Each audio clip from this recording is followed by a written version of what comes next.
bizim bugünkü mövzumuz olacaq polinomlar mövzusu. Polinomlar mövzusu bizim 7-ci sinifdə keçdiyimiz çox hədli dərsidir, yəni məktəbdən öyrəndiyimiz. Ümumi ideyası nədən ibarətdir? Əvvəlcə ondan başlayaq. Px-in ümumiyyətcə quruluşunu versək, Px bərabərdir AN, x üstündə n, üstə gəl AN çıx 1, x üstündə n çıx 1, üstə gəl nöqtə, nöqtə, nöqtə. Sonda da A0. Əslində burada x üstü 0 da var, belə deyək də. Burada n say verir. Məsələn, n-ə 1 versəm, A1, x üstü 1 olur. 0 verəndə x üstü 0, istənilən dədən 0, üstü də 0 bizə nə verir? 1 verdiyi üçün bu getdi, qaldı A0. Ona görə son həddimiz A0. Yəni, ümumi quruluşu burada belə yazmaq istəyirlər. Yəni, bu dedikləri şey budur. Məsələn, belə deyək də, məsələn, nümunə üçün yazın. Burada tutaq ki, 3x-in kvadratı üstə gəl 5x plus 7 yazıram. Buna necə tənlik deyirik? Kvadrat tənlik deyirik, elə deyil. Və burada qarşıda duran şeylər bunu nəyə adlanırdı? Əmsalları. Yəni, düşünün, x-ların qarşısında duran bu hərflər ədədlərdir, əmsallardır. Türkçəsi onun mənası katlardır. Yəni, AN çıx 1, nöqtə, nöqtə, nöqtə, A0 katlar adlanır. Katlar. Azərbaycanca da əmsallar adlanır. Biz indi uşaqlar, burada x-ların üstünə gəldikdə fikir versəz, mən burada yazmışam. Bu bir çox hədlidir. Elə deyil. Tənliyin adı neçənci dərəcədən tənlikdir sorursam, deyəcək ki, kvadrat tənlikdir. Yəni, x-in üstünə baxın, 2-dir, 1-dir. Burada da x var əslində sonda. X-in üstü prostu 0-landır. Tamam. Fikir verdinizsə, biz x-ların üzərinə sadəcə tam ədədlər qoyuruq. 0, 1, 2, belə sayılar necə sayılar adlanır? Faktorial dərsindən istifadə edirdik. Yəni, n böyükdür, bərabərdir 0-dan. Yəni, n daxildir, n doğal sayılmalıdır. Yəni, negativ ola bilməz, kəsir ola bilməz. Çünki bir sayının üstündə, məsələn, x üstü mənfi 2 yazacaq. Bu 1 bölü x üstü 2 deməkdir. Kəsirin məxrəcində dəyişən ola bilməz. Çox hədli, bu çox hədli deyil. Yaxşı, ona görə biz n-in üstünə, yəni x-in üstünə n-ə verəcəyimiz qiymətlər mənfi ola bilməz, bu bir.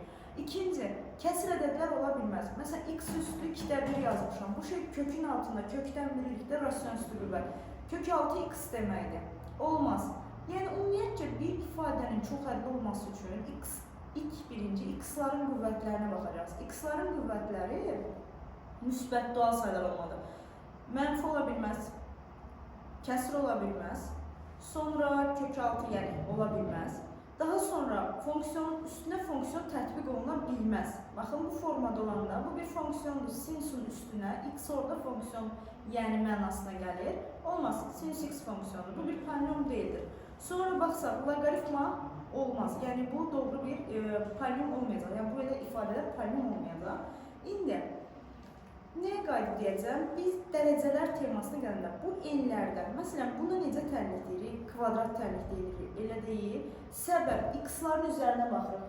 X-lardan hansının qüvvəti ən böyükdürsə, tənliyi ona görə adlandırır və bu tənliyin dərəcəsi olur 2.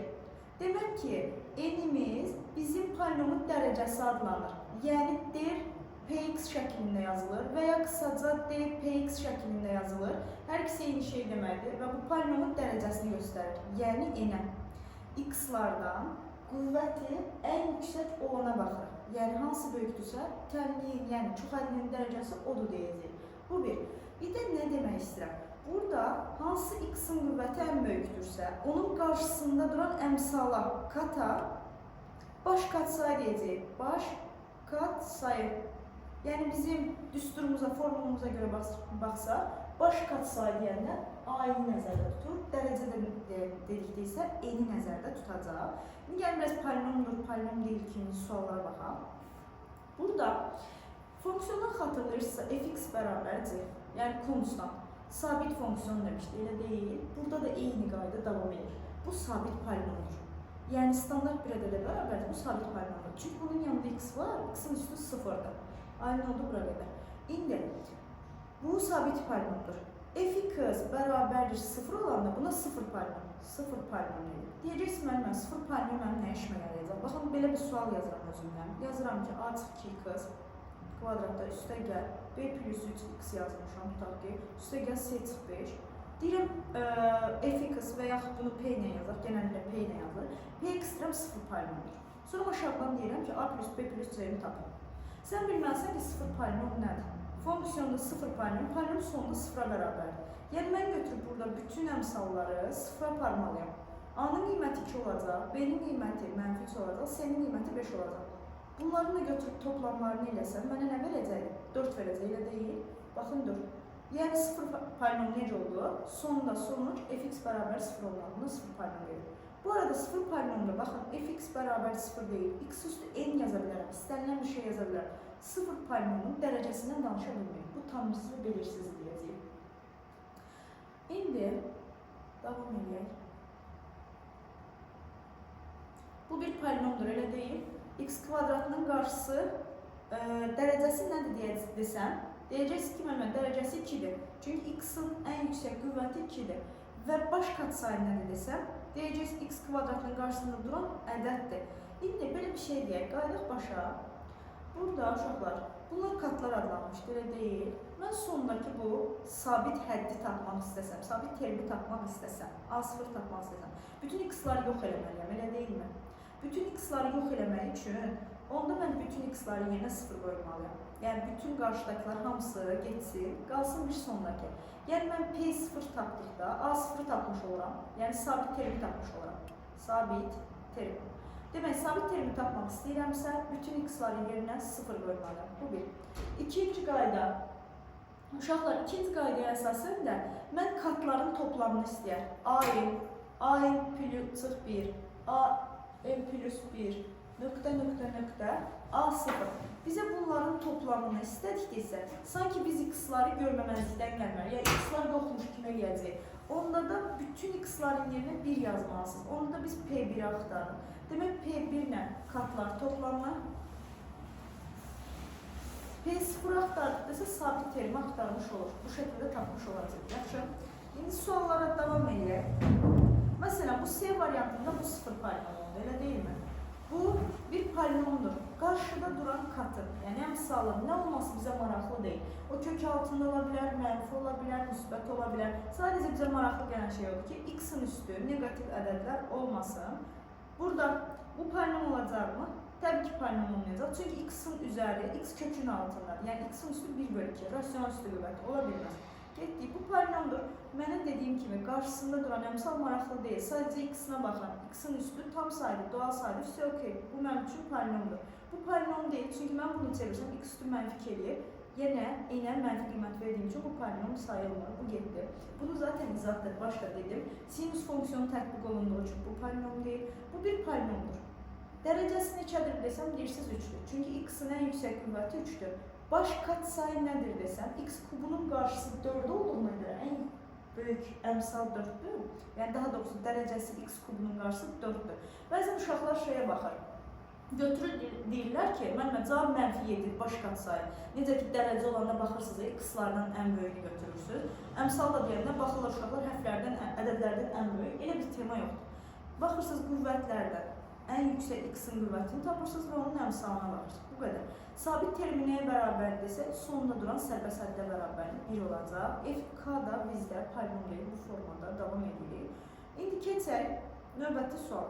Bunu fonksiyondan bilirik. İçinə nə qoymağımızı istəyir? 2. İçindəki şey 2 olsun istəyirəm. 3 vur, 2 üstə gəl 1. Yəni x gördüyüm yerə sadəcə 2 qoymuş olacağım. Sonra burada eyni şeydir. Bunlar asandır. İndi bu tiplərdə nə edir fonksiyonda? Yadımıza salaq. Bu 6-dırsa içinə bərabər olmalı. 6 olması üçün x-ə 2 verəcəm. 3 vur 2'nin kvadratı çıx 2 vur 2. O da mənə eləyəcək bu 4'dür. 4'ü 3'ə vursam 12 çıx 4. O da eləyəcək mənə 8. Bu formada hesablanacaq. Yenə burada da eyni temadır. İçinin 5 olması üçün 2 qoyub hesablayacaq. Burada əvəz etmə eləyəcəyiz. X kvadratı 3'ə bərabər. Bunun içində x kvadratı yaratmalıyıq. Şey eləməyin. Yəni x kvadratı bərabərdir. X bərabərdir. Kökün altına salmayın. Bu formada yazmaq olmaz. Yaxşı, bu formada hesablamayın. Yazın bunu 2x'in kvadratının kvadratı çıx 2x'in kvadratı formasında və əvəz etməsini eləyin. Yerinə 3 yazın. X kvadratı gördüyünüz yerə 3 yazın. 2 vur 3'ün kvadratı çıxılmış, 2 vurulmuş. 3 formasında. Bu da 9 vur 2, 18 eləyəcək. Çıxılmış 6 şəklində cavabda 12 gələcək. Bu belə. Sonra dərəcədən danışmışdıq. Biz dərəcələrlə bağlı başda izah verəndə dedim ki, üstü hər zaman pozitiv olmalıdır. və kəsrədə də olmamalıdır. Burada doğal şərti verməsəydi, mən bu kəsrdən azad olmaq üçün enə 5-in bölənlərini verməli, təməl kavramlardan bilirik. Ya 1 verəcəkdim, ya -1 verəcəkdim, ya 5 verəcəkdim, ya -5 verəcəkdim. Misalın şərtində en doğal sayı dediyi üçün bu ehtimalları silirəm. Həm də ki, -1, -5 qoya bilmərəm. Səbəb nədir? 5 enə böləndə -1-ə bölsəydim, -5 verəcəkdi və bu zamanda qüvvət x üstü -5 olacaqdı. Məsələn, polinom üstü mənfi olmaz deyə biz bunu çıxdaş eləyəcəkdik. Ona görə bu da belə bu formada getdi. İndi qaldıq 1 ilə 5-in arasında. Bu ehtimalları yazanda isə birinci tərəfdən baxın, n-in üzəri nədir? N-in qiymətinə 1 qoyanda 1 çıx 2. Cavab edəcək -1. -1 qiymət ödəyir. Yox, polinom üstü negativ ola bilməz. Sadəcə 5 qiymət ödəyir. Bu formada. Məsələn, burada hesablasaq. Baxın uşaqlar, bunun üstünün n-3 böyükdür bərabərdir 0-dan. Yəni n buradan böyükdür bərabərdir 3-dən. Burada isə 7 minus n böyükdür bərabər 0 yazanda n kiçikdir bərabərdir 7-dən. Riyazi olaraq 3-dən böyük 7-dən kiçik 3, 4, 5, 6 və 7 qiymətlərini alacaq. Bu formada hesablayacaqsınız. Gəldik, təməl kavramlardan vardı. Hər zaman deyirəm, kəsr gördünüz, yuxarını tək-tək məxrəcə bölmək lazımdır. Məxrəci yuxarıda yaratmaq lazımdır. 3-ni n-ə böləcəksiniz. Baxın, bu formada parçalayın testləri. N-i nə böldük? 3 qalacaq birinci tərəfdə. İkincisi 24 böl n. Misalın başına baxıram. N doğal sayı verib. Doğal sayı verdiyinə görə 24-ü götürüb bölənlərini yazacağım. 24-ün bölənləri də 1-dir, 2-dir, 3-dür, 4-dür, 6, 8, 12 və 24 düşəcək. İndi burada yuxarıda doğal şərti verməsəydi, mən 24-ün negativ bölənlərindən elə bir şeylər də verə bilərəm ki, 3-dən çıxanda pozitiv qiymətlər qalsın. Təbii ki, onda da -12 verə bilərdim. Elə deyil, 24-ü -12-yə bölsəm -2 verir, 3-dən də -2 çıxanda, daha doğrusu -2 gələndə 1 verir. Bu ödəyir, bu da ödəyəcəkdir. Eyni zamanda -24 də vermə ehtimalım var idi. Çünki 24-ü -24-ə böldüyümüzdə bizə -1 verəcəkdi. 3 çıx 1-də 2 verəcəkdi. Bu da ödəyəcəkdi işimizi. Bir də baxaq görək, -8 də verə bilərəm. 24-ü -8-ə bölsəm -3 verəcəkdi. 3 çıx 3, o da mənə verəcəkdi 0. Polinomun üstü 0 ola bilər. Yəni polinomun x-in üstü 0 ola bilər. Ümumiyyətlə, ağılda belə saxlayın. X-in üstü ya 0 ola bilər, ya müsbət edə bilər. Yəni tam ədədlər götürməsiz, doğal sayılar götürməsiz. Bu şərtlərdə, amma dediyim kimi, hər zaman misalın başına diqqət eləməlisiniz. Bu belə, bu özəllik belə getdi. Sonra uşaqların növbəti özəlliyə baxsaq. Növbəti özəllikdə iki polinomun bərabərliyi, eynilik dərsidir. Dim sistemlərində də bunu keçir, dim sistemində. İki polinom bir-birinə bərabərdir. Tərazi gibi düşünə bilərsiniz. X-in kvadratı plus 4x-də sağ sola bərabər olsun, tamam mı? Eşit olmalı. Burada x kvadratının qabağı 9-dursa önü, burada da x kvadratının önü 9 olmalı. 9 olması üçün a-ya 2 verəcəm. İkinci tərəfdə x-in qarşısı 4-dür. Ona görə burada b plus 1 4-də bərabər olmalıdır. B-yə 3 verəcəm. Bu formada işlənəcək. Bu da belə 2 plus 3 cavabda 5 eləyəcək. İndi gəlin biraz fərqlilərə baxsaq. Üçüncüyə baxın, fikir verin. Burada da eyni şeydir. Sadəcə qarşı-qarşı artıq bu dəfə otomatik olaraq yazdım. Bunu birinci dərəcənin denkləmdə də eləyirdik. Sağa sola eşitləyərək həll eləyirdik. Eyni bir şeydir. Burada x kubu görürəm, amma burada küp görmürəm. Demək ki, küp yoxsa bunun önü 0 olmalı. B-nin qiyməti 3-ə gedəcək. Burada x kvadratı görürəm, görünməyən qarşısında 1 var. Demək x kvadratının qarşısı 1 olmalı. A-ya 2 verəcəm. Sonra burada 3x-lar getdi, mənə önəmli deyil. -2 ilə -s-yə bərabərdir. S-imizin də qiyməti 2-dir. Bu formada işlənəcək. Sonra ümumiyyətcə tutaq ki, bu tipləri görsəz, iki mötərizəni, parantezləri qurbaçdığımızda sol sağa bərabər olmalıdır. Qurbaçsam 2x kvadratı plus x artı eksi 2x eksi 1 olacaq. 2x kvadratı çıx 2x çıx 1 olacaq. Bunu da sağa sabitləsək, buradan görəcəksiniz ki, kvadrat önü a2 olacaq, b-imizin qiyməti görünməyən -1 olacaq, s-imizin qiyməti -1 olacaq. Bu formada yazılacaq. Bu tipli soruların hamısı bu şəkildə olacaq. Gəlin biraz fərqlilərdən işləyək. Bu konunun, bu sual tiplərini vurğulara ayırmada da öyrənmişdik.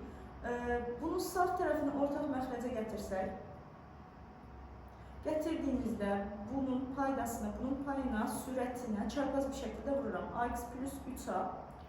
Birincini ise ikinciye çarpaz vuracağım. Bx çıxılmış 3b olacaq. Sonra uşaqlar fikir versəniz, birinci kəsirin sol tərəfdə x minus 3, x plus 3 deyib atsam, bu buna eşitdir. Bunları sildim. Onda yuxarının payıyla bunun payı eşit olmalıdır. 3x artı 3 bərabərdir. Bu hissəni standarta gətirdikdə x-i mötərizə xaricini alsam a artı b. artı 3A çıx 3B alınacaq. Burada yenə 2 polinomun eşitliyindən istifadə edəcəm. A üstə gəl B'miz 3 olacaq. Burada da 3A çıx 3B 3'ə bərabərdir. Hər tərəfini 3'ə bölsəm A çıx B bərabərdir 1 olacaq. Yuxarıdan aşağı toplaya bilərsiniz. 2A artı, yəni eşit olacaq 4'ə, A bərabər olacaq 2'yə. A''nı 2 tapdıqdan sonra aparıb tutaq ki, birincidə yerinə qoyacaqdır. B'nin qiyməti 1. Birinci dərəcədən denkləmə aiddir. A''nın 2 tapdıq, B'nin 1 tapdıq, 2 vur 1, cavabı 3 olacaq. Bu formada işlənən bir soru tipləridir. Bunlar getdi, bunların izahlarını yuxarıda verdim. Buna bənzər verdik. Gəlin biraz fərqli tiplərə baxaq. 15-ci tipli soruda fonksiyonu bir dənə xatırlayın uşaqlar. Burada px artı 1 bərabər 2x-a. Amma mənim əlimdə px-im var.